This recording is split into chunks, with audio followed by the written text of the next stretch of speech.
Right back to the prairies, the big sky, the smiles, the kindness. The steam train whistle blows again. I've never shared this with anyone before, and it's not going to be easy, this. Telling you this story, the story of my family of sorts. It wasn't easy then, and it isn't easy now. But I have to do this before it's too late, I was named Queenie by my birth parents, John and Sarah MacDonald. I know, it's a funny name, Queenie. But I later learned to love it. My side of this story is a little more complex than the others, but that's due to my incredibly dubious stepfather, Dr. Robert Watkin, and the brief but everlasting effect he had on my life, my mother's, and many others. I still question the ramifications he had on me, but perhaps imparting this, I will find some peace, some solace for him, for us. It all started on the evening of the 3rd of January, 1895, in Ontario, Canada, in a modest and humble abode. Robert, 30s, and Mary, 60s, British, set the table. She lays a food platter down and sits. She's a tad out of breath. All right, let's say grace, Robert. Oh, bless us, O Lord. This food to our use and us to thy service. Keep us ever mindful of the needs of others, of our dear families. In Jesus' name, Christ our Savior. Amen. Thank you, son. I'm so glad you're home. Let's dig in. Oh, me too, Mother. I missed you all so much. Tell me, how was San Francisco? It's a busy, bustling city? Well, that's an understatement. It was surely eye-opening. I'll almost certainly carry with me my whole life what I learned there. I did love being by the ocean as well, the fresh air. Well, I bet you will look back on your time there and be glad you gained the unique knowledge of other physicians and professors. Continue to study, son. Be someone we can be proud of. I will. That's for sure. They have some rather unconventional methods as opposed to our Western ways. Oh, what do you mean, unconventional? More holistic, Asian remedies. Naturopathic, they call it. Karar, fen-phen, treatments that I believe will change the face of medicine one day. Well, it's all Greek to me. They laugh. The actors freeze. Queenie appears in the scene. This is my stepfather, the dubious Dr. Robert Watkin. He married my mother, Sarah. This was the man whom I've tried to come to certain terms with my whole life. This is his father. Suddenly, Dick, 60s, British, brash, bursts through the door. He's been drinking. He slams the door behind him. The family jumps. Son, Robert? Robert looks up from the dinner table. You're leaving on the next train out of Bermanthorpe. What? Righto, you're leaving. What? What? What? Old Limpy Leonard down at the livery tells me that the settlers are moving west in droves. The Crown has opened up further native lands and is granting free sections to anyone who can make a go of it. We must venture out there, son. The railways are headed straight on through. They're encouraging settlement. Now, we all know that with this new slew of vagrants comes newborn babies, disease, infections, and who knows what in God's name. Dick, did you at least want to say hello? The boy just got home. And with your medicinal know-how, surely many, many lives will be spared and to land in our family for generations to come. Hello, boy? All alone? You've lost your mind. I can't be responsible for hundreds of people's lives, and I'll be tarred and feathered, let alone take care of land, farm animals, horses. Alex, you can apply to the college in Winnipeg. Find hired help. Well, weren't you looking to study abroad? Winnipeg is not abroad, Father. If there is anyone in this family that I entrust to carry on the family legacy, it's you, Robert. Oh, for God's sake, do it in the name of the Queen Mum. Oh, Dick, please. We will support you on any decision you make, son. Your mother is with child, and What? You never... I never had the chance. so we must stay here. Your brothers and sisters can help us here when the time comes, but one never knows, does one? Years from now, they will say, that Robert Watkin was a man of great intent and vision for the future. Thank the good Lord for him. Of course, my name will be mentioned somewhere in there as well, probably first, that's a given. But you are going. Dick grabs a bottle of port wine and pours himself a glass. The pour is more than average. He pours one for Robert, grabs him, and puts his arm around him with fervor, spilling the wine. Yes, yes? Robert is cornered. Yes, yes. Well, nobody ever told his father no, that's for sure. Maybe his wife Mary. Robert's bedroom, later that evening. Robert, She sits on Robert's bed as he packs. I know, son. Don't mind your father. He's a bit daft sometimes, and he's been drinking. I'll straighten him out. He means well. You know that. Don't mind him. He gave me no choice. But you know he wants you to have a good, full life, yes? He just doesn't know how to, well, how to navigate that, you know? Son, I have faith in you, and I know you do too. My father always used to say, don't do as I do, do as I say. These people out there, they need you. This is a much greater mission than you know. I think Dick is worried you will turn out like your brother William, and of course we don't want that now. I hear the Red River in Winnipeg is just lovely in the summer. Yes, but if I do go, I'm most certainly going to need more than this flimsy black wool suit to keep me warm. Well, we'll make sure you have a nice warm top coat before you brave the prairie winter winds. And who knows? Maybe you'll find a sweet someone to keep you warm. Yeah. You'll be fine. I love you, son. Compelled to keep the promise to his mother and father, Robert remained steadfast and true.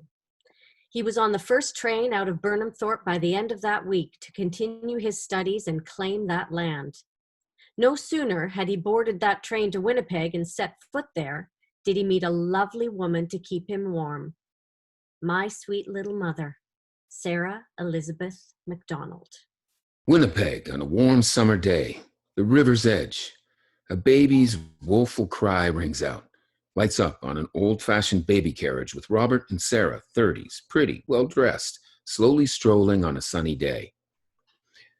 They stop to check the baby. Queenie walks into the scene. This is my mother, Sarah. What a lovely lady she was. A few years had passed now, and they were deeply in love. Oh, that's me.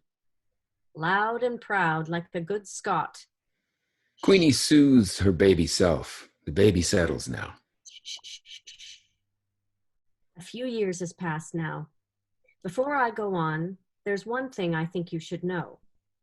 Before my mother met Robert, she'd been previously married to a man named John MacDonald from Winnipeg. Sadly, he passed not long after my birth. She also had a brother named John MacDonald, John A. Not the John A, but yeah, I know. Imagine my surprise years later when I ordered my birth certificate stating a John MacDonald as my father. Am I the product of... I can't think about it too much. I want the best life for her and for us. I do too, love. Why do I get the feeling you are about to tell me something that I may regret hearing? The baby cries. She picks up the baby. I would never do such a thing. Shh. Now, Queenie. So. Well, I may have an opportunity for us, an opportunity to live a more peaceful and, And well, the medical college here in Winnipeg has referred me to a position in a small town just west of here, in Arcola. Have my own office, care to the community. They've even offered us a tract of land and a home. Robert, Arcola? Yes. She turns away. She turns back with a tear in her eye. That's wonderful. What a gift. I love the prairies. So you approve? Of course I do, you lug. I was afraid you would disown me, leave me for dead. The Honorable Dr. Robert Watkin. I would never dream of such a vile thing. I am a MacDonald at heart, and I live for the open air and living off the land. You're such a fool. Plus, with my dressmaking skills, the ladies of town will clamor for my gowns and silk hats. She lays the baby down. They embrace and kiss. I know we can make this work. I was beginning to think Winnipeg was my end of times, and now I can see a fresh start with our newborn bairn. I will make us proud. They exit. 1913 was the year the Transcontinental Railway was completed. The troops had returned home from overseas, and the epidemic had graduated to a pandemic in Canada as a result of the soldiers bringing it back with them. To say our lives changed is an understatement. Business was thriving for my stepfather, but not for the right reasons. Arcola, a farmhouse on the outskirts of town. Robert, wearing a white surgical mask, is attending to a very gaunt, skinny man, Mr. Watson, laid out on an old-cut kitchen table. He seems to be suffering a great deal. His wife, Mrs. Watson, 40s, stands by, very concerned. Mr. Watson, what are your symptoms? Can you hear me? Oh, my. Mr. Watson, can you sit up for me? All right, just on the edge. Very good. Robert puts a stethoscope to his chest. He listens. Do you have pain in your chest? Mr. Watson winces, then nods. Robert turns to the family standing by. Boys, go into the other room. What is it? Consumption. Tuberculosis. You must leave immediately to the sanatorium facility in Fort San, just north of here, and be put into isolation. Highly contagious. Wash your hands and bathe frequently, saving your family from any further possibility of the infection spreading. You will be cared for there. They have a wonderful staff.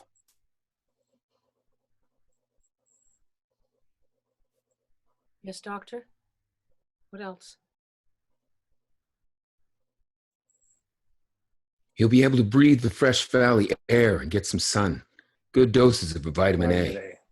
Oh, dear Lord. Yes, sir. We will ready the horses for leave, sir. Boys, thank you, doctor. We know this is for the best, and I hope we haven't put you at risk. Hell no.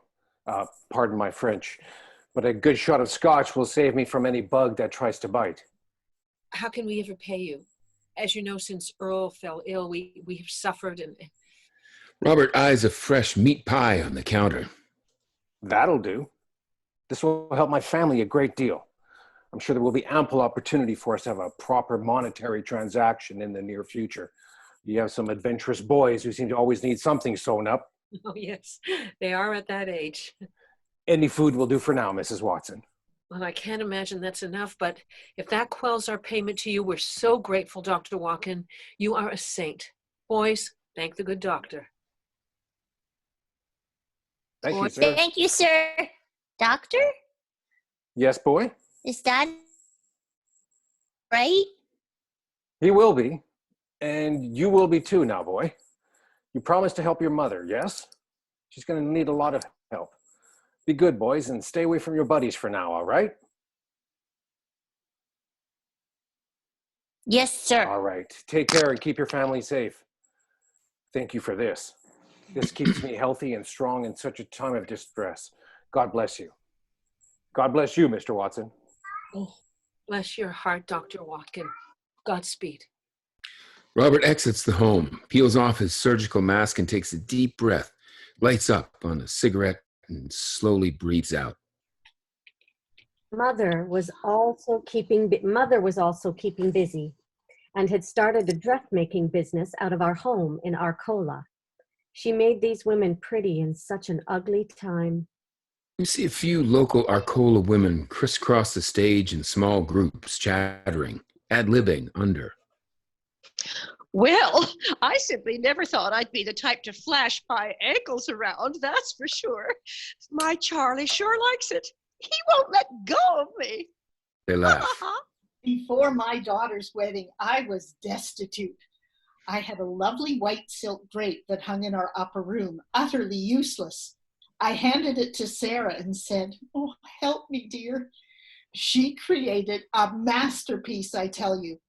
I told my daughter it was shipped from Paris. She hugged me so hard, I almost cracked in half. They laugh. Watkin home, early evening. Sarah, 30s, is busy sewing and mending as Robert enters. Sweetheart, I'm home. Robert enters with a crate full of booze. He sets it down with a thud. His surgical mask hangs around his neck. What was that? In here, darling, I'm working. Ah, the woman that never quits. Quite the pair we make, eh? I got another order of libations from the government office. You know, this is always a happy day for me. Pops off a cork on one of the bottles and takes a long swig of whiskey. Walks over to her. Yes, I know. Oh, Robert, you look you look exhausted. Are you all right? Oh, sure. The amount of people infected keeps rising. You're all over the district. Of course. I am a pillar of strength. He falls to the floor, playing where. Oh, my lord, Robert! Robert? There's only silence. Then, after a bit, Robert grabs Sarah, flips her over, and pins her to the floor. She screams with joy. No, stop! He puts the surgical mask over his mouth. Excuse me, madam. I am just examining for possible exposure. Let me look deep into your eyes. Aha. Yes. You have unfortunately been exposed to the wiles of a man who loves you with all his heart and soul, madam. There's nothing we can do, my dear. It's hopeless. Hopeless, I tell you. Oh, yes? Yes, we cannot release you until you are cured of what ails you. Well, I hope I can find help soon. Because I can't breathe. Get off me. Sarah takes off the mask. Robert kisses Sarah with much passion. The two stare at one another with the deepest love. Sarah starts to cry. Oh, no. Am I that bad? Sarah smiles through her tears. Silly ogre. No. I have something to tell you. Yes. Yes. Robert gets off Sarah and lends his hand to her to help her up. He lights a cigarette. We are blessed. We are? I know I promised you riches, but this... I'm with child. You're with who? We're expecting. Why didn't you tell me? Our first child together. Well, our lives, you know. I didn't want to worry you. You seem so overrun with patients and consultations. Robert grabs her with passion. Love, none of that matters. I wouldn't have the energy I do every day if I didn't wake up to you. The very sound of you humming in the morning as you're ready for the day, the smell of your perfume wafting past me as you greet me at the end of the day, that knowing smile you give me as I pass out the door. This is our first child together. I want to share every moment with you, good or bad. So whether you think I am too busy to care or didn't want to worry me, I care. Every cell, every hair, every moment. I know it hasn't been easy for you over the past few years. I pray that you and I will find peace here, my love. Sarah breaks down and holds Robert with all her might. Don't you worry about me. I have you, Queenie, and now our little prize. He rubs her belly. There's a very large pause, and then he gets down on one knee. Oh, my. Will you marry me, sweet Sarah Elizabeth MacDonald of Glencoe? He grabs a drape rung off the nearby sewing table. Sarah laughs. Oh, my. Yes. What? Yes. Yes. Robert pulls Sarah in and begins to waltz around the room. They laugh joyously. Sarah protects her tummy. Hey, careful now, monsieur. Well, you could have told me before I threw you to the ground. What a day this is! The local civic center. Robert and Sarah quickly transform into formal wedding attire. Guests filter in. Lively music plays. Rice is being thrown and dancing. Drinking and smoking ensue. And so my parents married in the spring of 1912 to much splendor and pomp in the local Presbyterian church. I, for some reason, found myself skirting the joy of the celebrations like an uninvited guest. Young Queenie stands awkwardly to the side, peering on with wonder, and then begins to exit. Sarah is showing more noticeably. Queenie, darling, come dance with Daddy. No, I don't want to. Queen. You're rough. Robert laughs and straightens his face. I'll be easy on you. I'll only rip one arm off this time. He takes young Queenie and puts her feet on top of his. They skittle about the floor like an old vaudeville act. Daddy, that's too fast. Slow down. Robert continues to swirl her around until she's dizzy and can't stand. She sits, he sits, puffing beside her. Wasn't that fun? It was weird. I'm dizzy.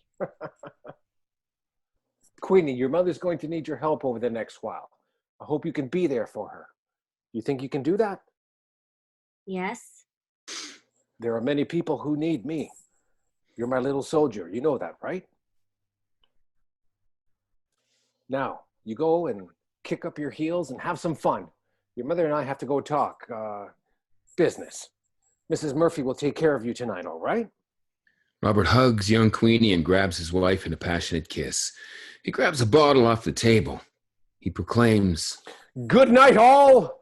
Sarah and I shall leave you to your demons and debauchery, you sinners. Please don't fraternize at this dangerous time. I dare you to keep your distance. We love you all. Ta." The crowd screams in joy. Sarah throws her flowers in the air and her veil as they exit, and we hear the buggy pull away as the whinny of the horses echo through the hall. Young Queenie stands in the middle of the chaos as everyone goes into slow-mo. She slowly circles and puts on the veil. She picks up the bouquet and smells them. The action continues, and after a few beats, back to tempo. Lights come down. Lights slowly rise. Watkin home, morning sun has risen and beams of sun shoot through the windows.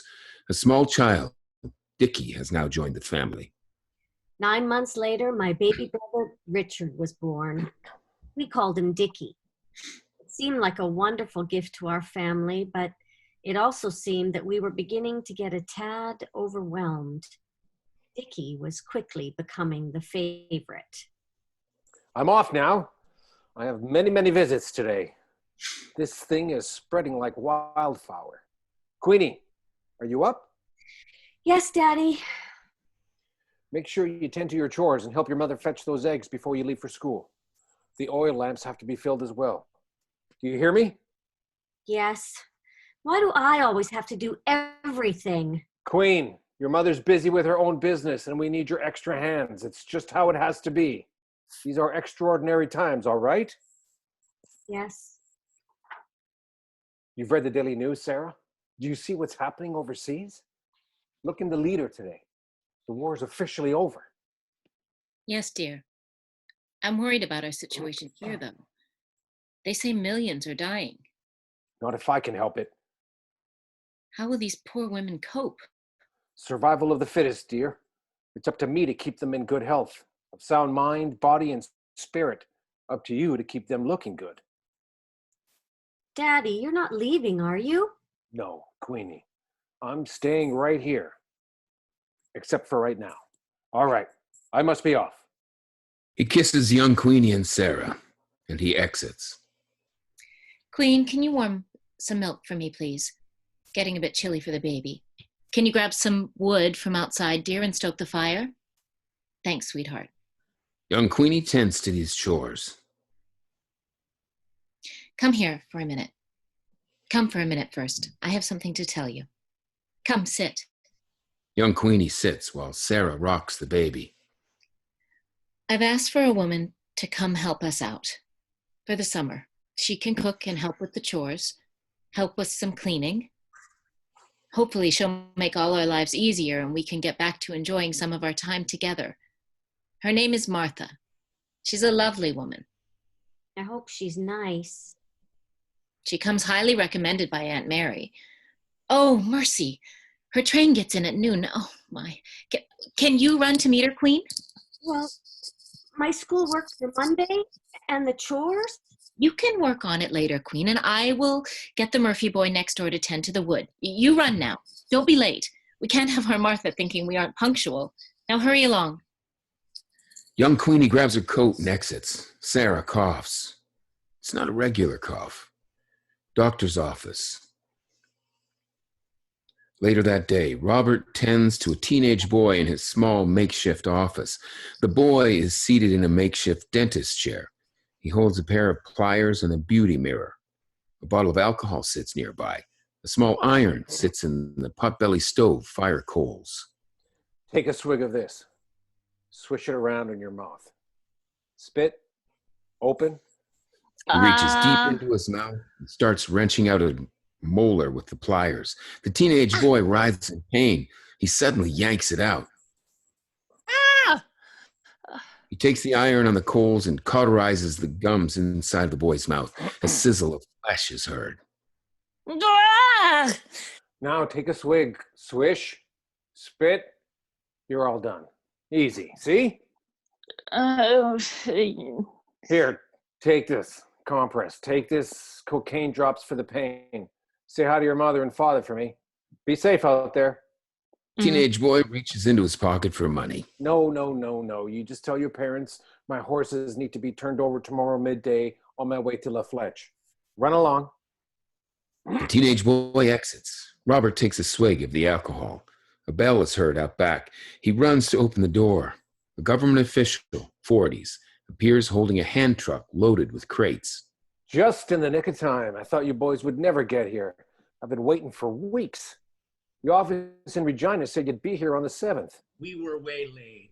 Oh, I understand. All right. I certainly never thought the government would be delivering booze to my back door, but hey, we all see the money behind the man, don't we? Yes, Dr. Watkin. I assume you will be using these bottles for medicinal procedure. If you'll sign your John Henry right here, I can be on my way to the next lovely village. Smells Robert odd. signs. Smells odd in here. That's the smell of burning flesh. I see. Come back when you can. What a treat. Thanks again. The pleasure was all mine. Good day. A train whistle blows. The train station. Young Queenie looks down the tracks for the train. The sound gets louder as it approaches. Steam spills from the darkness. Nobody gets off. Young Queenie is perplexed. She approaches the conductor. Sir, when does the train leave? I was expecting a lady and I can't seem to see her. We leave immediately, young miss. Perhaps she missed her train. If she's not off the train now, she ain't here, little filly. Thank you, sir. Just as young Queenie's about to run off, she turns and bumps right into a woman. Martha, 60s, Asian, wearing a long black coat and a big feathered hat. Oh, miss, are you our housekeeper? Well, I do not know. Do you need one? Well, yes. We're expecting a lady to come. Martha. Her name, is your name Martha? Yes, dear. Martha. I'm she. Now, if you can gather your thoughts enough to guide me to your home, I can begin to tend to my duties. Miss?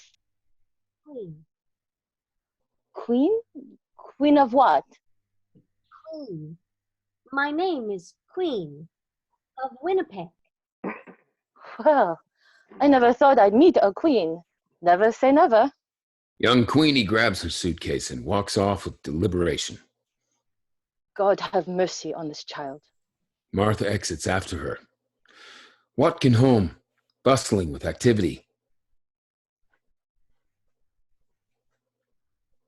Our household was filling up, and Father was getting busier, covering a 50-mile radius now.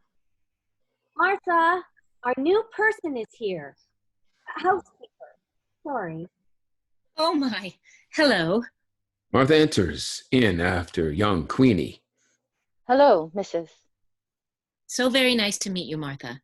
I trust your train ride from Vancouver was pleasant? Yes, Mrs. Sarah. Sarah. So nice to meet you. I look forward to assisting you. Ah, I see you sew as well. I am good at this. Whatever you need. So many people in need. Robert enters from the side door. He goes to Sarah. I got some bad news today. What is it? Mother passed. Just after little William was born. Robert hands her a letter. I received this today. I'm so sorry, dear. You always talk so fondly of her. Scarlet fever. Oh, no. How horrible. I hope she didn't suffer too long. No, but if only I had been there, I could have saved her. I knew she was ill. I just thought she would win. Oh, dear, you can't think like that. But I can't help think. I know, but life takes its course. You have your own battle here. The amount of lives you save here makes up for your absence there. Yes. Yes. She was my rock. Can I eat something now? Queen, just wait. Starving. Queenie. I can make it myself. Queen, please. Yes, just. All right, just go make something. Sarah is a tad overwhelmed. Young Queenie stomps off to the kitchen nearby. Robert notices Martha. Ah, hello. And you must be Martha. Yes, sir. Hello, I'm Robert. Dr. Watkin, but just Robert will suffice. Sorry, it's been a day already. Please, make yourself at home. The room at the top of the stairs is for you. Queen, did you cut the wood as I told you? We need it for tonight. The winds are picking up. But Mother told me that the Murphys would be. Now, Queen. No time is better than the present. I'm starving. The Murphys are... Young Queenie emerges from the kitchen. She glares at young Queenie. Robert, I told her to ask the boys as she had to run to meet Martha at the station. Well, I still need you to feed the chickens. I may have to run out on another call soon. One of the twins shot his sister in the foot. Always me. Can't even eat. I'm gonna starve to death. Not sure what I did to deserve this. Young Queenie grabs her coat and exits. Sorry, Martha. As you can see, we are so glad that you are here. It isn't always this bad. As you know, we have a new baby on the way, so... So, we'll need your complete attention at this time. As you can see, we have some challenges. I'm overloaded with cases, and I'll be in and out frequently. I trust you can help us with chores, cooking, helping clean and such, yes? I know it's a bit overwhelming as you've just arrived, but I just want to be clear from the start. Are you good with horses? Martha stares at him and then eventually nods. Great. Doodle-doo. He grabs his doctor bag and exits. As he walks outside, he takes a drink. An old farmhouse. Robert is a bit tipsy. Hello? It's Dr. Watkin coming in. He barges in. The door opens to reveal a home in shambles. On the bed is a sickly and pale young boy, obviously very sick. He is barely clothed. Robert takes off his jacket and drapes the boy, takes a small bottle labeled medical-grade alcohol and splashes his hands. He takes his temperature with the back of his hand. His fever is raging. Sweat pours from his brow. He checks his pupils, gets him to open his mouth, uses a spoon from the counter to hold down his tongue. His eyes are red and bloodshot. Hi there, I'm Dr. Watkin. Say ah. Say ah, boy. Just then the mother emerges from outside. Oh, Dr. Watkin, thank God you're here. I went out for the road to look for you, but didn't spot you. Ah, I came across the western field from the Gorley farm. I wasn't treating their daughter. I was treating their daughter who is deathly ill. I came as soon as I heard. So what's going on here? I don't like the look of this. Well, he was extremely tired and he had this headache for a few days, and then he started having night sweats and chills, and to the point his teeth were chattering right out of his mouth, doctor. I gave him a hot bath to maybe sweat it out. You did what? A hot bath? Well, yes. I didn't know what to do. I thought he could sweat it out. Never give a hot bath to someone who has such a fever. You're lucky he's still alive. Get me some cold cloths. Put them under his arms, back of neck and armpits, right away. She grabs the rain barrel bucket and dips some cloths into it. She rushes over and begins to apply them. He looks to have the symptoms of this new influenza virus. It's a damn pandemic, and you're lucky to be alive, young sir. Robert looks into a large milk can near the door. Is this your milking can? Yes, sir. But it's been out for a few days. Just so preoccupied with our boy, I haven't had time to tend. Perfect. He walks over to the milking can, skims off the top layer of white sludge, and slops it into a bowl. I have found in my few busied years here and abroad amongst the sick and barely living that by mistake some fine folks have fed their children the off-milk product that sits atop your can. Sorry?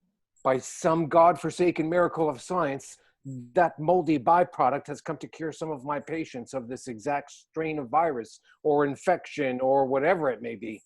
As he is talking, he spots a jug of whiskey, aptly labeled whiskey, pops the cork, and chugs a good chug.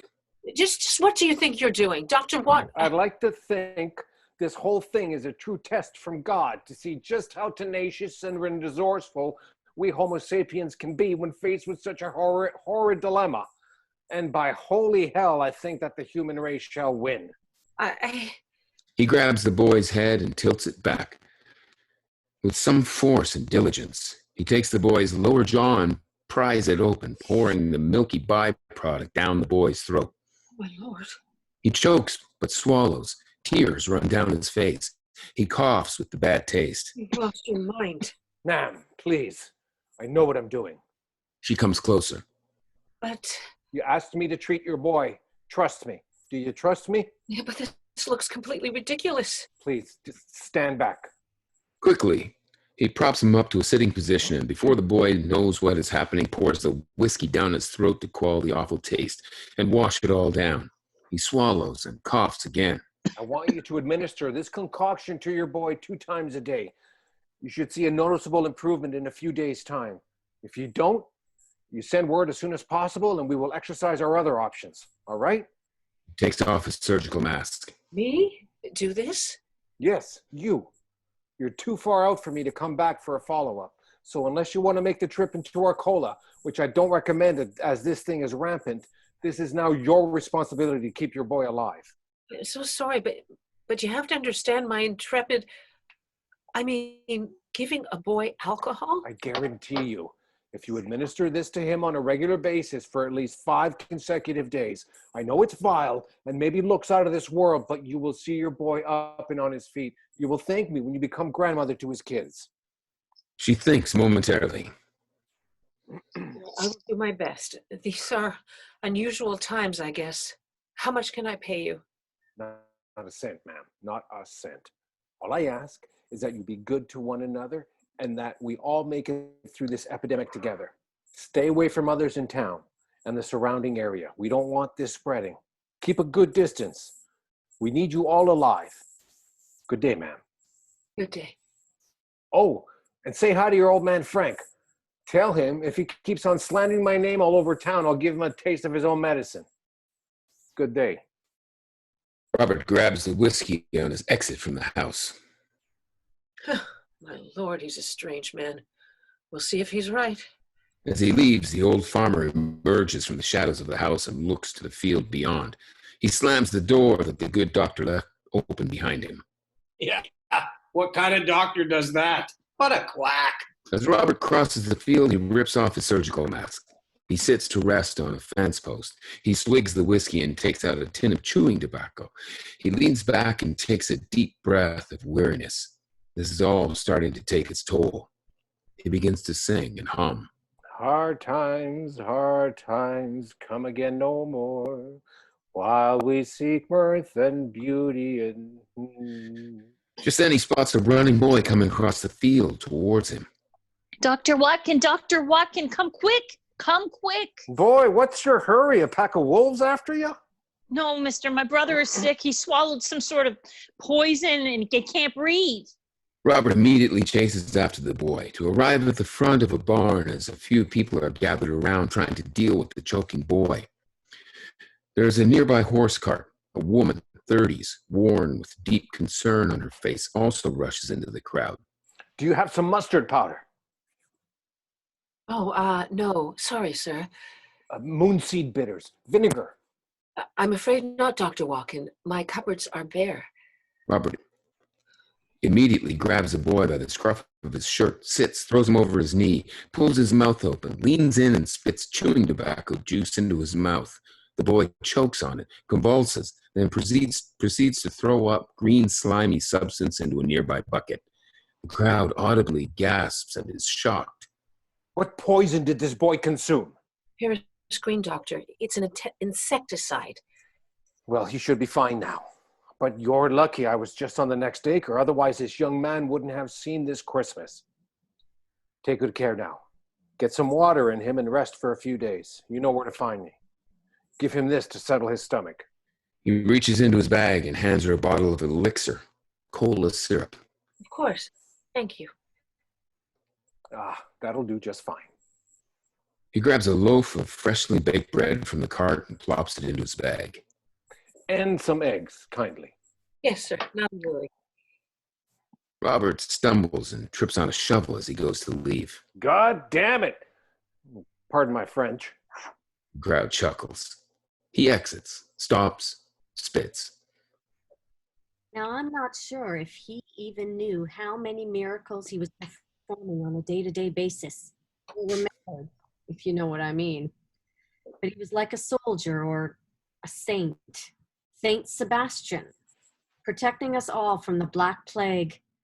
Things got worse before they got better as the influenza pandemic spread far and wide with no common cure in sight. But he seemed to know more than some of the greatest scientists, at least about unconventional medicine practices, that is. And just when things couldn't get any busier. Watkin home. Later that night, Sarah is laying on a chaise lounge in the den of the Watkin home. The fire burns and a single coal lamp lights the room.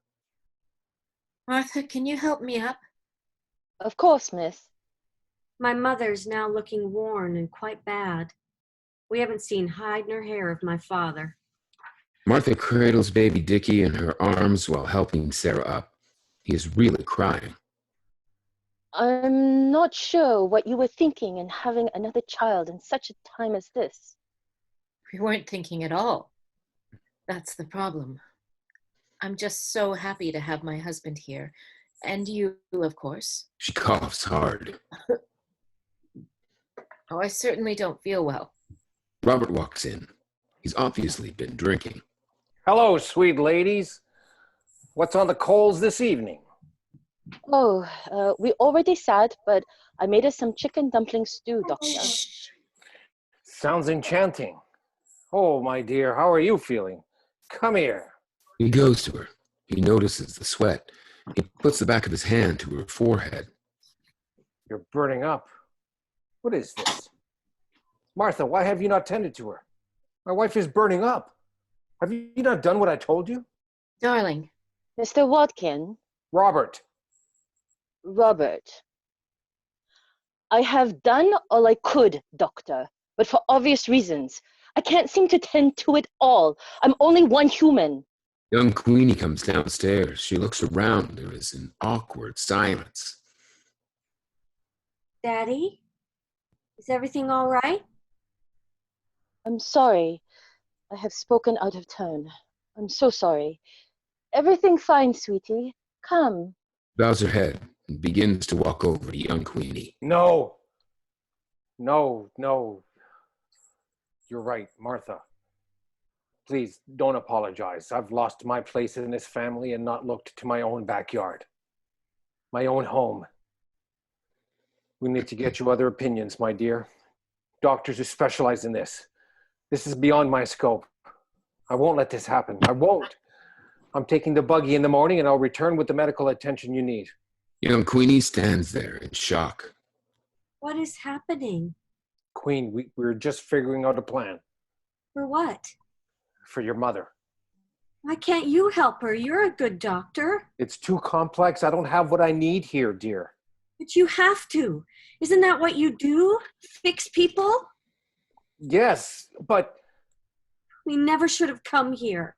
Queen. It's true. If we stayed in Winnipeg, you would have had a good life in the city. At least there would be help. People around who weren't all sick. She starts to break down. Queen, darling, can I talk to you for a moment? Robert takes young Queenie aside. Sweetheart, your mother's very sick. I won't be witness to losing my whole family after all the sacrifices we made. Do you understand? Things here in Arcola are getting worse, with no end in sight. We are all in danger. Queen, my love, we love you. I'm doing whatever I can to help your mother. We love you very much. Now, off you go to bed.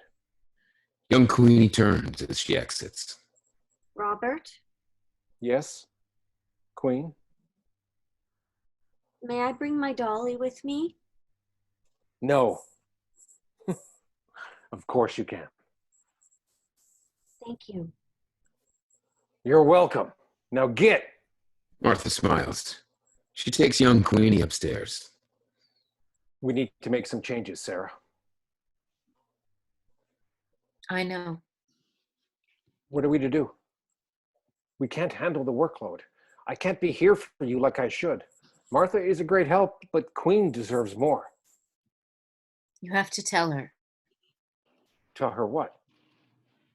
She has to go stay with Graham in Ontario. I don't have the heart. You're used to informing the family. Oh, I am, hey? I am not telling her. Yes, you have to. It's your duty. If it's you, she will take it as an order. With me, she would take it as a banishment and she'll never forgive me. I think it's your duty as her birth mother. She looks to you and always will. She looks to me with disdain. It's bad enough that I'm never here for her or you, and I'm not her real father. She already resents me for that, deep down. You'll be easier to forgive. Her blood. Don't be silly. She loves you. Fine, I will tell her, but you must take her to the train. Yes, if that helps, yes. Robert exits. The lights dim. Moments later, Robert comes downstairs. He goes to Sarah, who is sleeping on the chaise. Young Queenie slowly emerges after him. She peers through the wooden banister railing. Later that night, my father came down and laid with my mother by the fire. He stares at Sarah and holds her hand. Starts to well up. She's shaking and sweating. I won't lose you like I lost my mother, not without a fight. A good old-fashioned fight. Regina, a doctor's office. A few days later. Robert enters the office, looking a bit worse for wear and filled with vim and vinegar. Dr. Rogstad, a man in his late 50s, sits behind the desk. How can I help you, sir? Dr.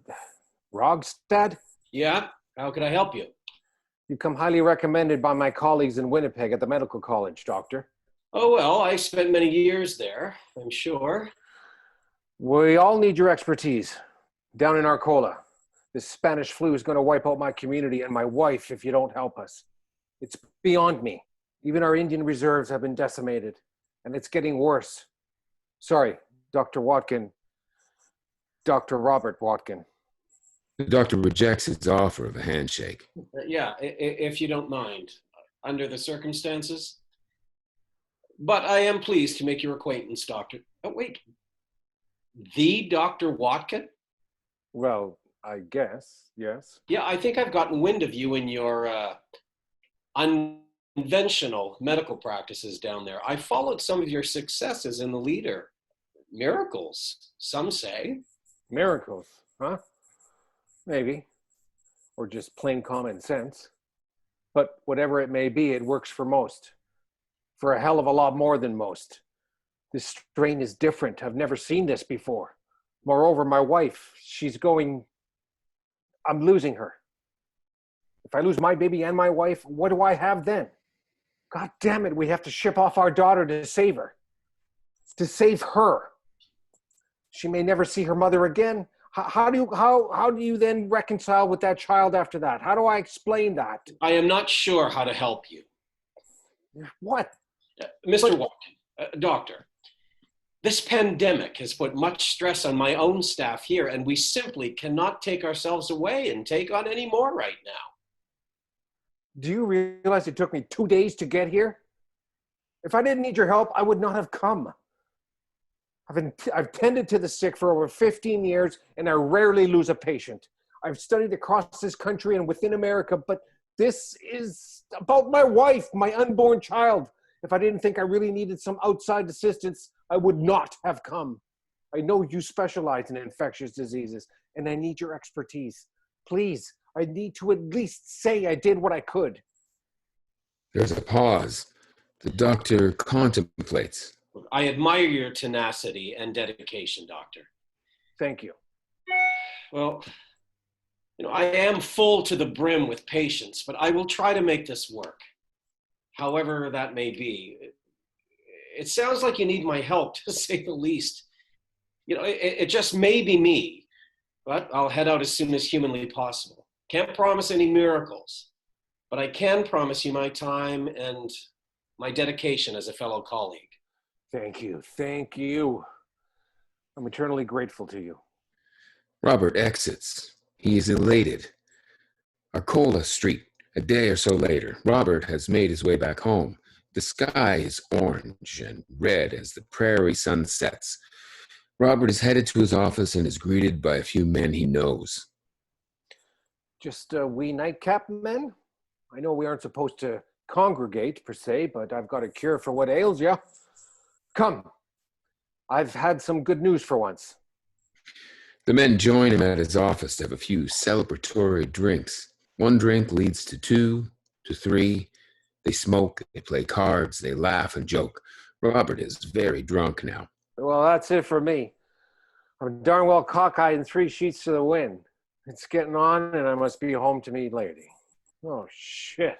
He stumbles. They all laugh exuberantly. They exit to the street. Night, men. We shall overcome. He wanders out into the street in a drunken stupor, bottle in hand, singing, "We shall overcome." A cigarette hangs from his lips. We shall overcome. We shall overcome. We shall overcome. Someday, oh, deep in my heart, I do believe we shall over. He passes a woman on the street. Hello, miss. Could I have $5? Thank you. See? People are generally kind and good. It's God that hates us.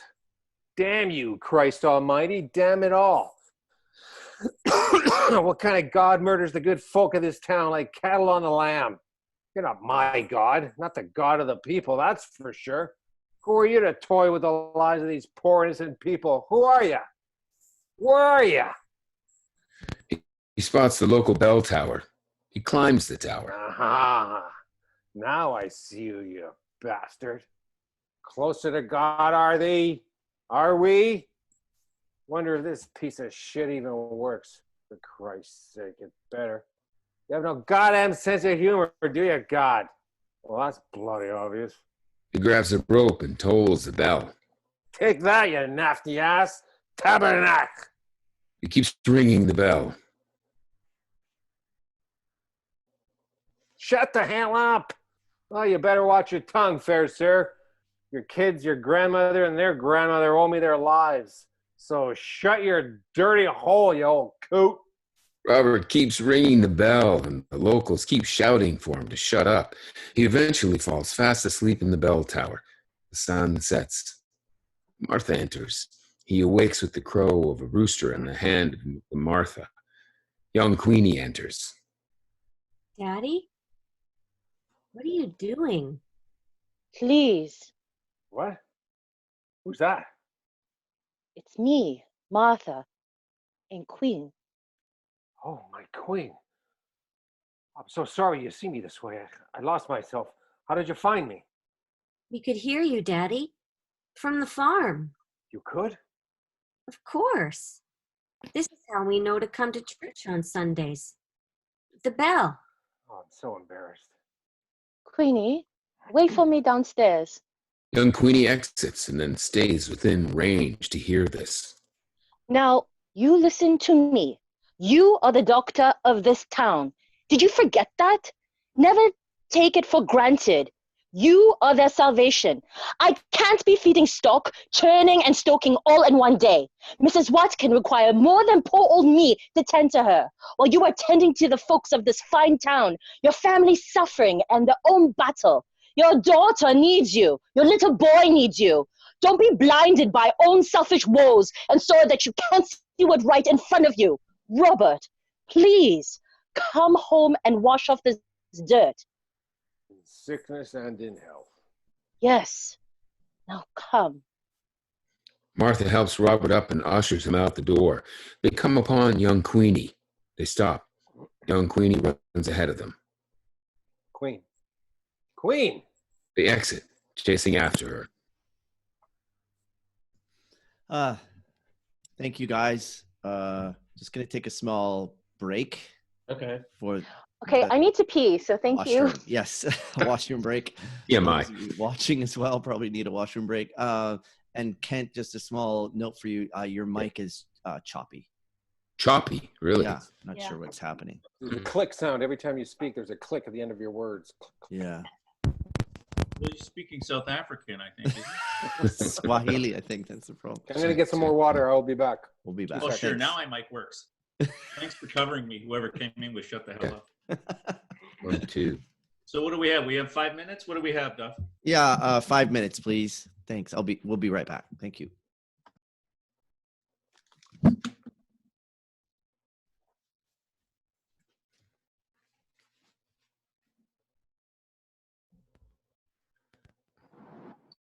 Jennifer, darling. Yes. Hi, how are you? It's Don. Hi. Your name is different on your thing. It says something James. I know. I know it does. That's your hubby? Oh, it's good. We should yeah, we should talk. We're on like live on Facebook, so we should not talk personal. Let's talk some other time. Okay. Yeah, I want to. I'm dying to know more about how what you've moved on with your script since we read the other day. Yeah, I already did a rewrite, but I'm talking. I bet you tomorrow. did. Yeah. Yeah, it's gonna be really. It's gonna take it to another level. That's great. But I'll touch base with you. We'll yeah, definitely. A little Zoom time. Yeah, let's do that. Let's do that. Okay. Perfection.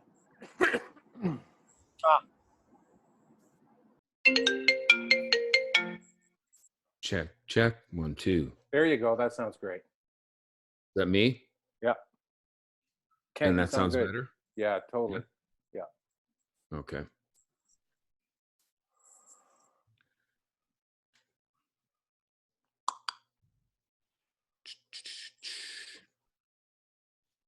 I got all this highfalutin equipment here.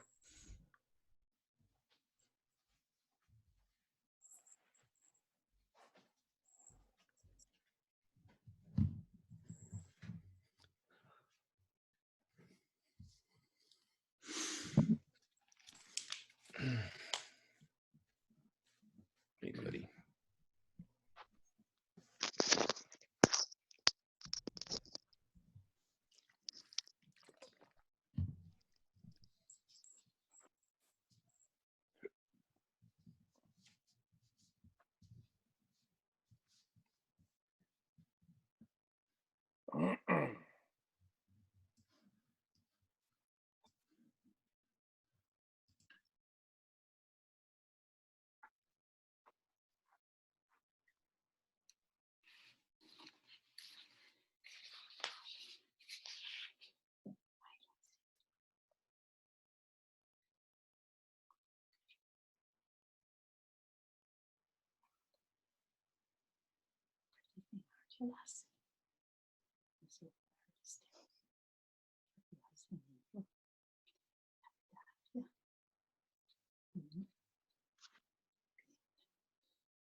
You bet.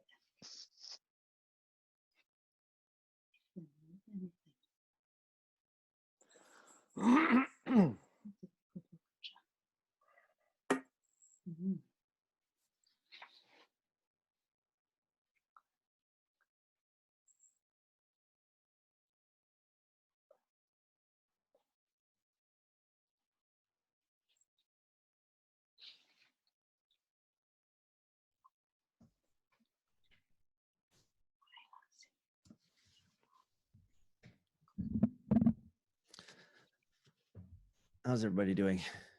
Good. Good. Great. Oh, thanks for What's that your- pee break. Yeah, well, I couldn't hold anymore. I'm drinking a Blue Oyster vodka, and it's just going right to the old peanut bladder. Everyone's drinking. Awesome. That's what these are all about. Water. That's the only reason I know I brought this. everyone This together. is water. Got water. Darn. Diet Coke. I don't drink. Sure. I like food. Yeah, I did it so I could drink. I'm sorry. That's okay. Did you fix your mic, Kent? Do you want to speak a little bit? Bink. How's that sound? Yeah, that's better. You good? I just clicked a bunch of buttons. I got all this highfalutin stuff. You'd think I wouldn't be having a problem. Right? There's always something going on. And More anybody have gear, any more problems. comments or questions before we start again? No. No. No. No. Awesome so far. No. Actually, it's not a question, but in the beginning, Queenie introduces her parents as Sarah. So I don't know if you want to change that to Mary. Oh wait. She Queenie's says my parents. birth parents. She said my birth parents, John and Sarah. Yeah. It's John and Mary. No, Mary is. No. Mary's his mom.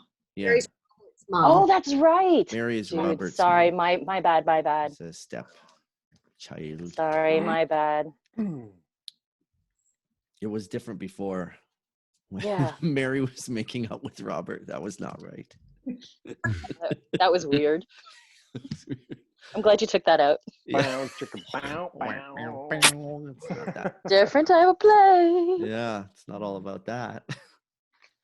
Can I just say, Laura, I really love your little boy's Oz. Great. Yeah. Thank you.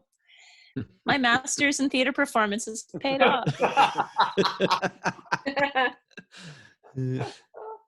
figured They're you're really around cute, kids so though. much. She's very cute. You'd be doing something with that voice. Yeah, right. I knew she had a great little kid voice, that's for sure. If you're bored, YouTube, look up Derpy and Megs, and you can see a whole series of cartoons. Derpy and Megs, okay. Mm-hmm. Right after Ozark, I'll get on that. Yes, Ozark. We have everybody? Yeah. Yes. Okay. Okay, Act 2. Thank you very much, guys. Here we go. Act 2, Watkin home. It's a cold, rainy day. Martha cleans the ashes from the potbelly stove. Young Queenie enters from outside, peels off her raincoat, excited. My mother was deathly ill at this point. I knew something was looming, but I didn't quite know what was in store for me. Sarah lays in the den in a makeshift bed, separate from everyone else. Martha tends to her. Young Queenie enters from outside, peels off her raincoat, excited. How was your last day at school, dear? So much fun. We had a flapjack breakfast, and then we played cowboys and Indians on the hill out back. Mrs. Molly's the best teacher. Our team won the potato sack race. That's so wonderful. I'm so sorry I couldn't come, Queen. But you know I would, if I was able. I know. Yes, me too. I know. I know. It's all right. You have to get better. It'll be better by my birthday in a few weeks. Queen, come here. Young Queenie walks over. Sarah is short of breath and coughs. Not too close. Oh, sweetheart. We have made a decision. It wasn't easy, but these are extraordinary times. We love you, but with all that's going on with your father, and I think it may be best for you to go stay with Graham in Windsor for the summer. But I can't have you here. I won't. Martha is having a hard time keeping up, and I know you have tried to help, and we appreciate it. But the new baby will prove to be more challenging for all of us. it's all right, Mother. I don't mind. I will miss you, but I don't mind. What about Dickie? Martha will help me with him. Will I come back in the fall? I don't know, honey. We have to see how all this turns out. We'll just have to cross that bridge when we get there. Arcola train station. Steam train whistle blows. That next week, in the middle of all that commotion, I boarded that train to the east, alone, on my 7th birthday. Unbelievably, Robert was there to see me off. Robert kneels down to look into her face to face. The conductor stands nearby. We will miss you very much, Queen. I know. You write us as soon as you arrive. I will. And send our love to Graham and the family. I will. You're going to be fine. I want to hear all your stories when you get back, all right? Promise? Promise. Don't talk to any strangers, kid. And if you do, keep your wits about you. Give them a good swift kick in the shins. Yes? Yes. See you later. See you later, rosy cheeks. Happy birthday again. All aboard! All aboard! Better hop on now, little miss, or it's going to be a long walk to Ontario. Goodbye, Queen. Goodbye. Young Queenie runs down the platform. We hear the train pull away. Bye. Scottish bagpipes are heard wafting through the air. Windsor, Ontario.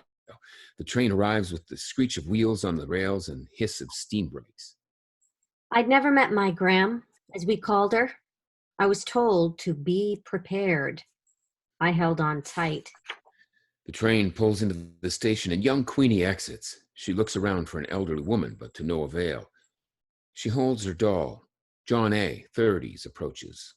Are you by any chance Queenie? Yes, that's me. Queen, actually. Ah, well, yes. Sorry, Queen. I'm your Uncle John A. John A.? Queenie looks to the audience. Yes, John A. Not like the Prime Minister, but... I get it. My father? No. Well, all right. I like your little dolly. Is she your traveling companion? Yes. She's my best friend. Well, let's get you settled, young lady. You've had a long journey. Graham is so excited to meet you. She is? Of course, you're our blood. Aye. Aye. Young Queenie and John A. arrive at the home of Graham. Here we are. I'll take your belongings. Graham is in the far room. Go in, say hi. She can't move too well, broke her hip, but she's still pretty sprite. Just don't piss her off. John exits. Young Queenie just stares into the impending doom. She slowly walks across the creaky floor. The room is decorated with plaid tartans, handmade blankets, dolls, old silver, and knickknacks. A large organ-type piano sits regally on one wall. She spots the back of a massive rocking chair. An old grandfather clock ticks very loudly. Graham? Young Queenie comes around the rocking chair. There sits Graham, 70s, a weathered character with a glint in her eye. Aye, lassie, Madin va. Come here. Let me take a good look at you. It's me, Queen. Aye, well, I know that, lassie. Well, well, well. You're a pretty thing, aren't you, lassie? Well, thanks, Graham. Nobody ever told me that before. Well, this old bird is telling you. You got the eyes of an angel. Any laird be happy to have you. Now make yourself at home, hear me, wee bairn, and let John know if you need anything. I'm a wee bit sore, all right? Now we're going to get you back on track to school and to church on Sundays.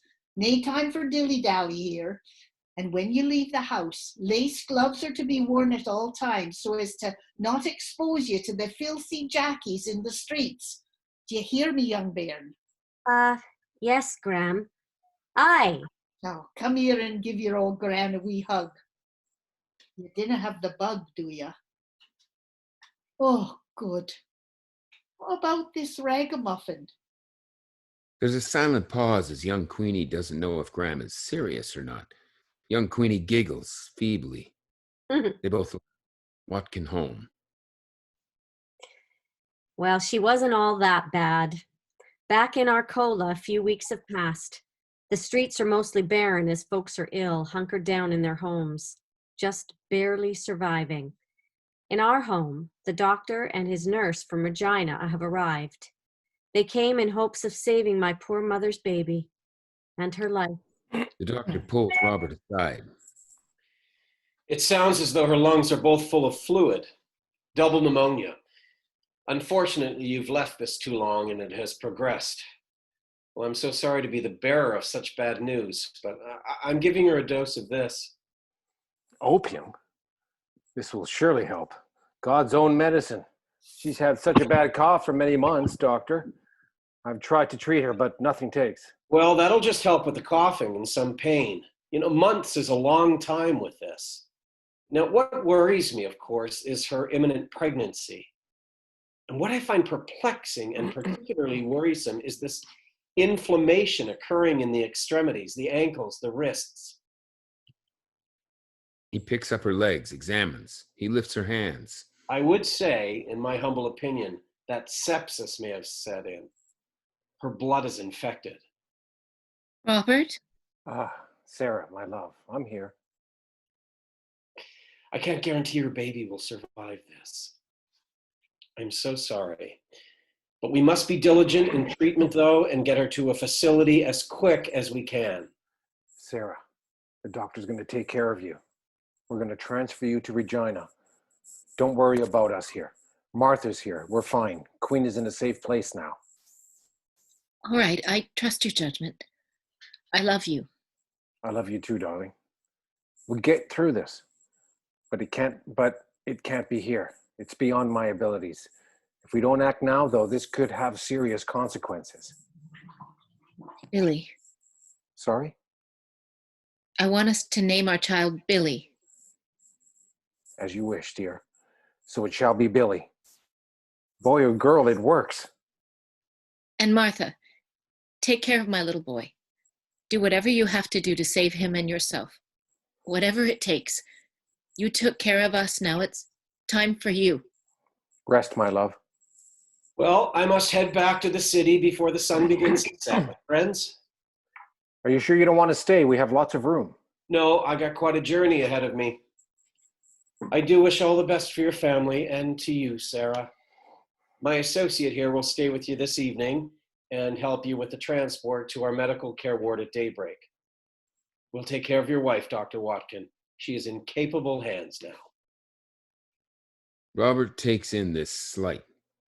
We must not lose any more fine citizens to this horrible pandemic. It is my mission, and I hope you will make it yours, Dr. Watkin. I have, and I will, sir. I have, and I will. Thank you for taking the time to make the journey. We're also very grateful. Good day, sir. Good day. Dr. Rogstad exits the home. There's an ominous silence. We hear the rumble of his automobile fade. Doctor, can I talk to you in private, please? Of course, Martha. They move to another part of the home. Doctor.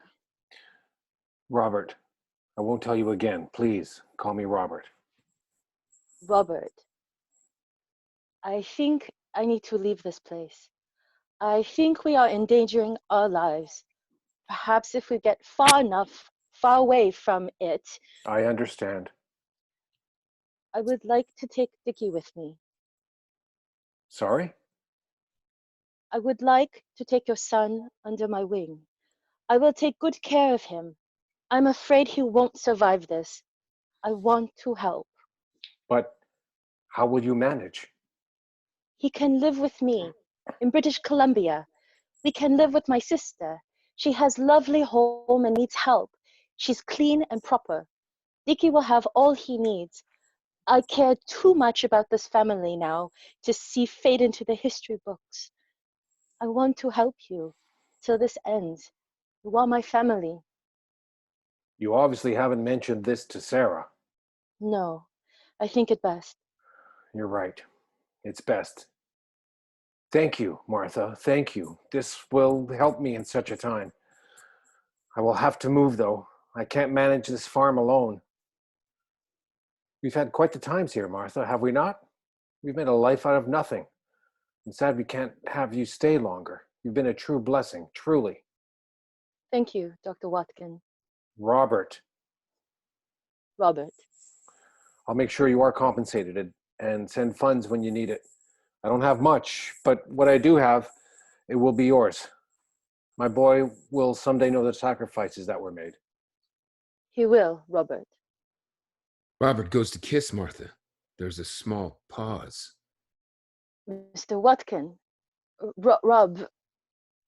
Yelling from the other room. She can. Thank you, Martha. Martha stands alone, stunned. Her perception of Robert has changed. Robert goes to Sarah. I'm scared, Robert. Are we going to lose this child? Sarah, you heard the doctor. He will do what he can. They will. We will. Martha has agreed to take care of our boy. For a while, until you're better, of course. We will conquer this. But unfortunately, the needs of this town began to eat away at Robert. He was left with nothing to do but continue on his mission to save these people. There's a knock at the door. Richard opens it. An old man stands at the door. Dr. Watkin, you have to come quick. My daughter Susan's baby is coming. Right away. Sarah, I must go. I'll hurry back. Martha, make sure she has all she needs for her journey packed and ready to go. I will try and make it back in time before you depart. If not, this kind gentleman will help you ready the horses. I trust you will know what she needs. Yes, I will. Not to worry, Robert. I love you, darling. My father quickly gathered things and left my poor mother. Again. I guess, because he had to. Rural home. Robert and the man entering the home of the pregnant woman.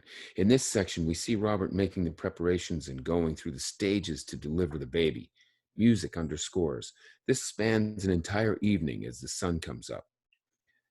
On the other side of town, on the other side of the stage, a segue to Sarah is being carefully dressed by Martha and the nurse. She dresses Dickie. She packs suitcases and sets them aside. The boy and girl from next door help her load the buggy. Sarah boards. She looks around for her husband. He is nowhere to be seen. She looks disappointed. As much as she can in such a state, the buggy leaves. Martha takes Dickie in her arms. You take good care, Mrs. Watkin. And don't you worry about everything here, all right? Not a thing. We'll be waiting with open arms upon your return. Thank you, Martha. You're a good woman. I am forever grateful. Thank you, Miss Sarah. The buggy exits. Martha stands with the child in her arms. Windsor, Ontario. Graham's home. Young Queenie sits at a desk, opens it and reads. Dearest Queen, I hope life is treating you well out there on the Eastern Plains. I trust it is. This is hard for me to write, but I feel I must. Climates have changed significantly here since your exit. Your mother is expecting a baby boy, who she has named Billy, but there are complications. You see, your mother isn't long for this world. You can be sure of that. I wanted to inform you of this in case you and the other family wanted to plan a trip this way in the near future. She has now been in the care of the Regina physicians as your father was overwhelmed with his own cases. She is in good hands.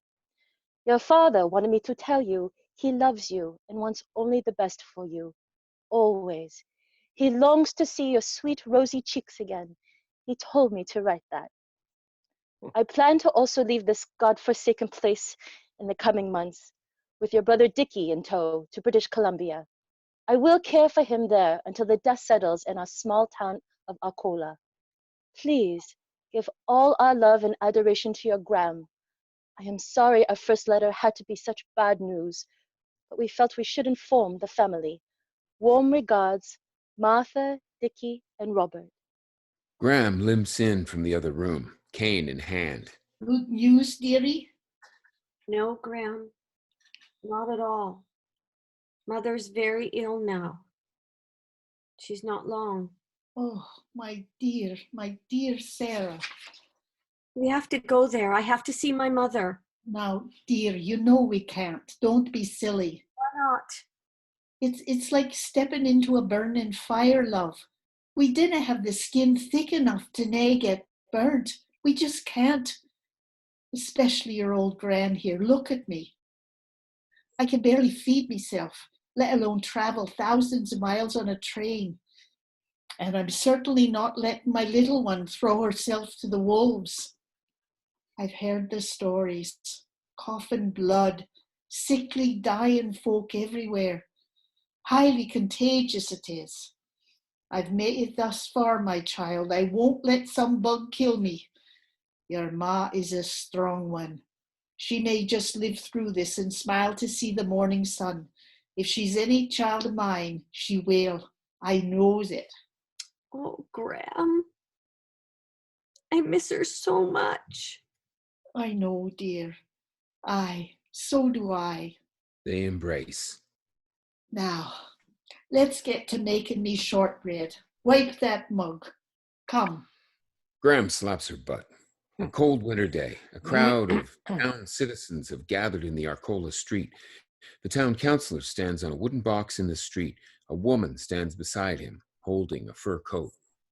I have brought us all together here today to honor one of our most valued citizens, Dr. Robert Watkin, a man who was gone to the end of the earth. Trudged through mud to tend to the lonely, sick, and sometimes pregnant people of this town. Congratulations, Mr. Anderson. Dr. Watkin, I'm sure, will attend to you if you are nice to him. Perhaps have a bottle and a chicken on hand. But seriously, in such a time as this, when the world is at great unrest, when our sons, daughters, and husbands have sacrificed their lives for country and the war effort, when we are faced with such disease, we find comfort and solace in the fact we've taken care and attended by such a selfless man. Dr. Watkin, would you please come forth? We have a gift for you on behalf of the citizens of this Just lovely... at that moment, the old farmer from the infamous milk can scene barges through the crowd. Ah, yes, the highly respected and loved Dr. Watkin. Who the hell do you think you are, coming into my town, parading around like a medical physician? What the devil? I've seen your tools, your farm implements, your knives, rotten milk from an old bucket. You're a goddamn quack, phony.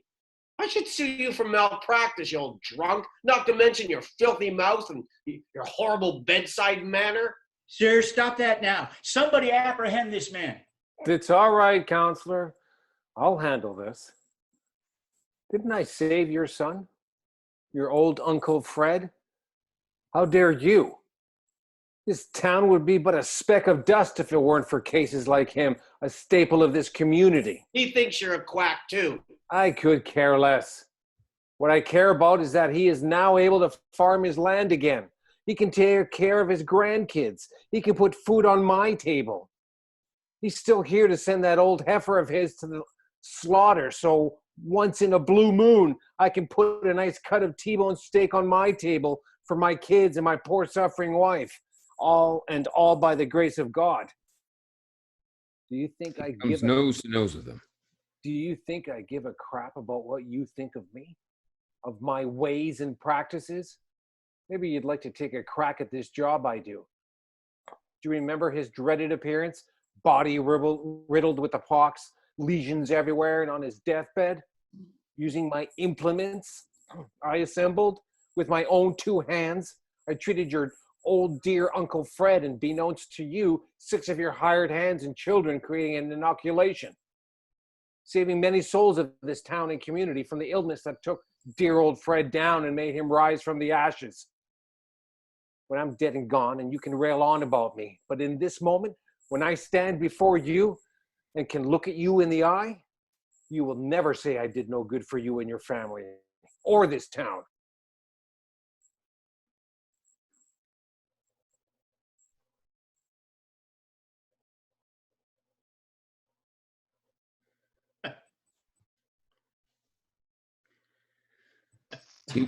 He walks away from emotions to locals to help him. The old farmer exits with the help of a few locals.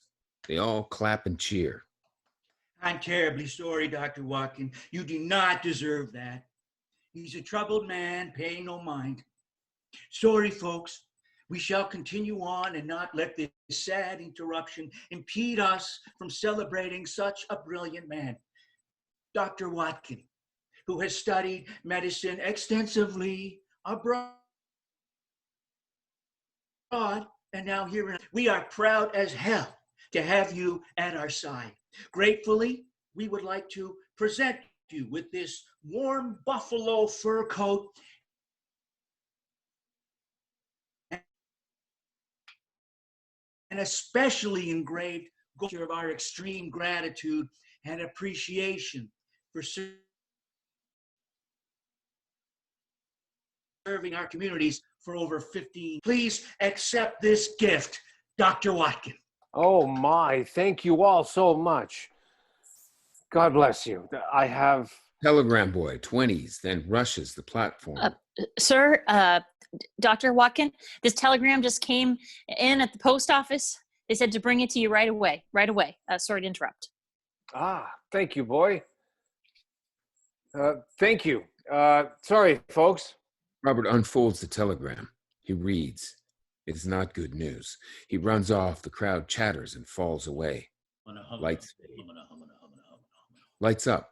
Queenie appears on stage again, dressed in her original costume, sitting on her suitcase. We hear the hiss of the steam train and smoke slowly fills the stage. My mother passed on November 9th, 1914. Little Billy not too long after. I did make the long journey back to attend his funeral with John A., ironically. My uncle, that is. They let me see little Billy as he lay in his coffin, quietly sleeping. He looked so beautiful in his little blue satin suit. I can't help but think Sarah sewed it for him. She passed fairly quickly after the birth. I can't imagine, being pregnant as she was, the suffering she endured while simultaneously ill with double pneumonia. There are a few seats assembled on one side of the stage and some flowers. Queenie approaches Robert at the funeral. John A. stands close by. Why did you do that? Send me away? We had no other choice, Queen. I knew she was dying, and I couldn't bear to see you witness that without some sort of support system here. I was too busy to be there for you. I hope you understand that, my sweet girl.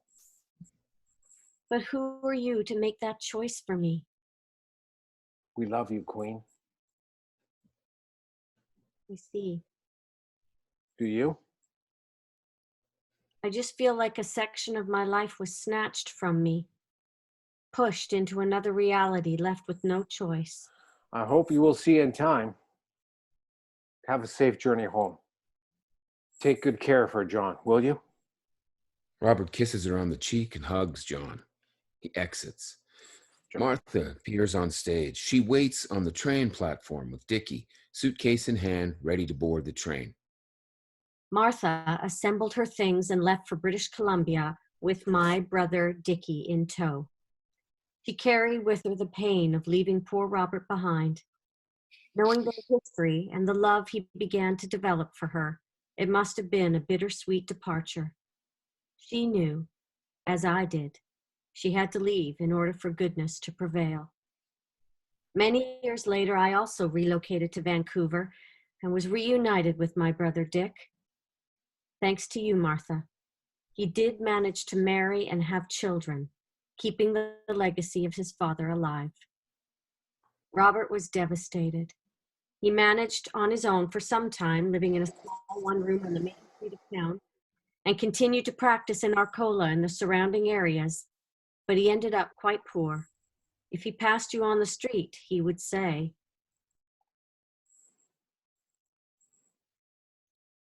"Hey, give me $5." We see Robert light a smoke. He pulls out a whiskey bottle, looks around, takes a swig. The telegram boy from before walks by with his girlfriend. You look familiar. Are you the boy who drank Paris poison? Yes, sir. Actually, I wanted to thank you. My fiance and I are getting married next week. I'm not sure I would have lived to see the day if it weren't for you, sir. Well, it's what I call divine order, my boy. Congratulations to you both. I hope to attend. Oh, yes, please. Will you? That would really mean a lot to us, sir. Thank you, Mr. Dr. Watkins. Thank you so much. You're most welcome. Now get. At least someone appreciates me. Telegram boy Sorry? goes to leave. Sorry? Pay no mind.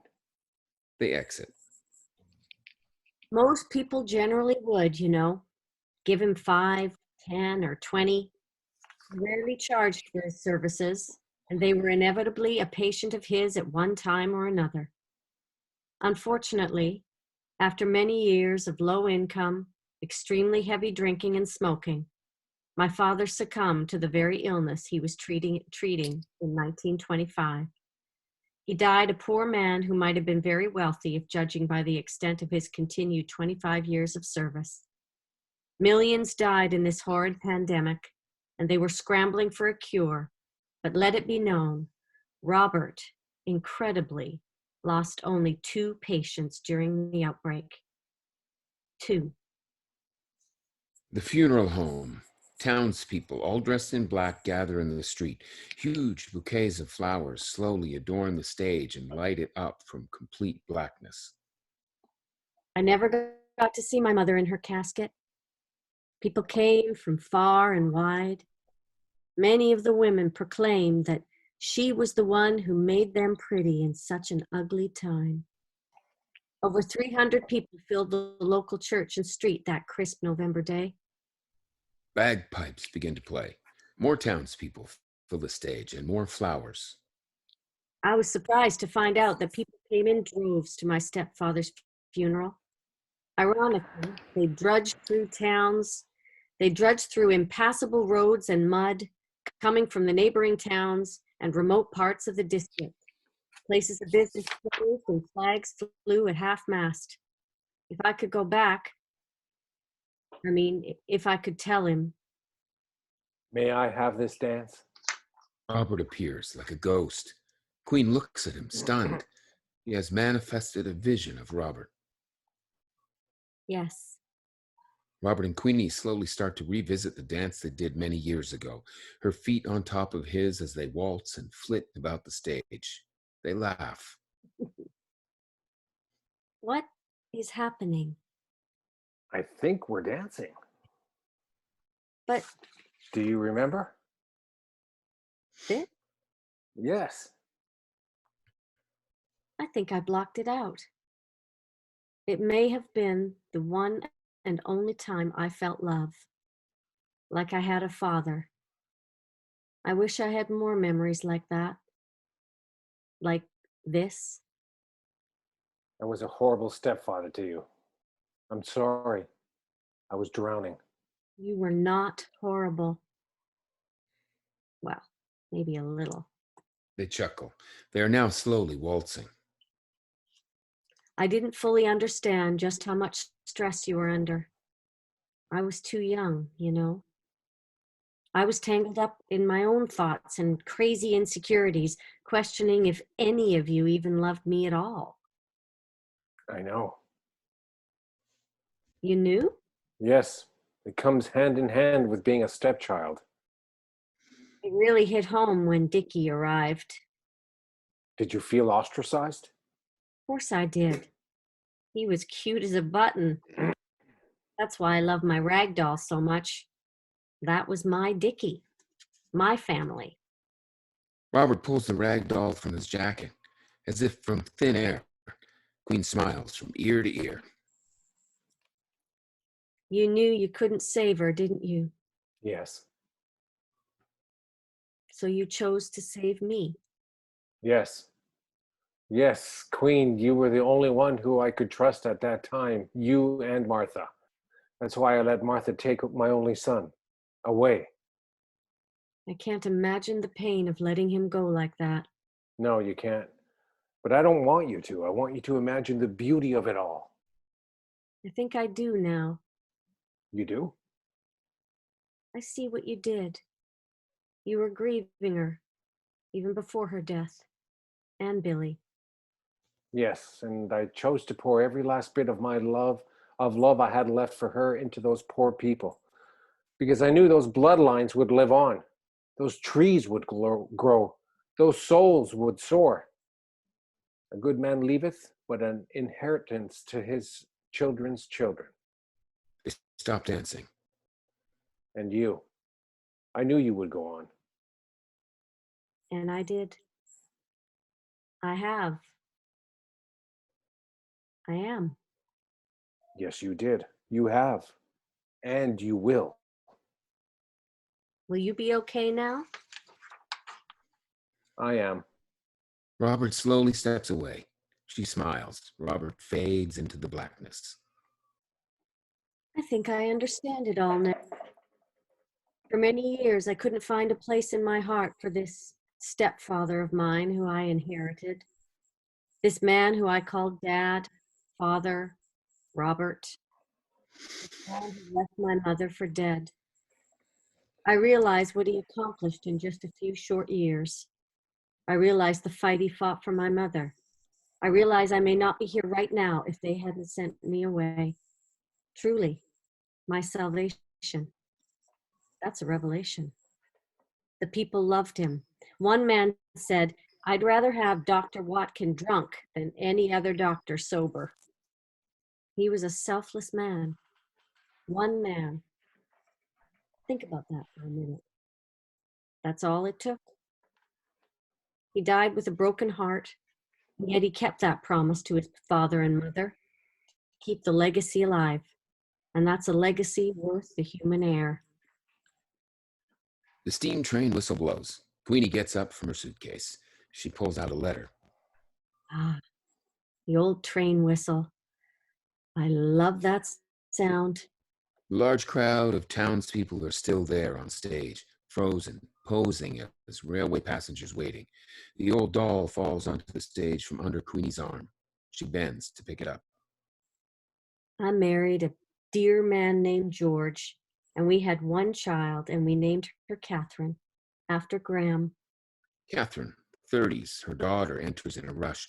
She has come to say goodbye. Queenie hands her a letter and the old doll. Here, dear. This is for you. Oh, thanks, Mom. I'm a bit old for a doll, don't you think? This old ragamuffin? We share a laugh. I'll see you soon, love. Oh, yes, Mom. Keep in touch. I'll call you on Sunday. Have a wonderful train ride home. I love you. Love you too, my Catherine. I surely do. Queenie hugs her and turns upstage. The townspeople part, and Queenie proceeds to walk into the large cloud of steam from the train. The crowd closes the gap, and Queenie has vanished into the blackness. The townspeople disperse. We see the silhouette of Catherine as the lights fade slowly to black. The steam train whistle blows. One last time. The end. Yay! Yay! Thanks, you guys. Thank you, Duff. God, Thanks, Duff. you're welcome.